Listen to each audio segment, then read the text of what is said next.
रायगाव तालुक्यात अवैध गोन खनिज विशेषतः वाळू वाहतुकीवर महसूल प्रशासनाने कारवाईचा बडगा उगारला आहे।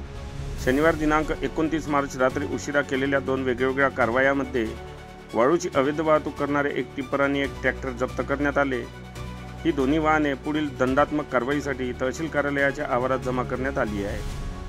मिळालेल्या माहितीनुसार उपविभागीय अधिकारी विशाल खत्री आणि तहसीलदार अमित भोईटे यांनी अवैध वाळू वाहतुकीविरोधात कडक भूमिका घेतल्याने महसूल विभागाची पथके सक्रिय झाली आहे। याच पार्श्वभूमीवर शनिवारी मध्यरात्रीच्या सुमारास महसूल पथकाने एका टिप्परवर कारवाई केली, तर दुसरी कारवाई तहसीलदार अमित भोईटे यांच्या मार्गदर्शनात चिकना रोडवर करण्यात आली, ज्यात एक ट्रॅक्टर पकडण्यात आले। ही कारवाई मंडळ अधिकारी ईश्वरकर धानोरा, मंडळ अधिकारी दिलीप चिडे वडकी, ग्राम महसूल अधिकारी AR Omkar, SS तुमस्कर, AB Shirbate देवळे आणि उमेश चांदेकर यांच्या पथकाने पार पडली।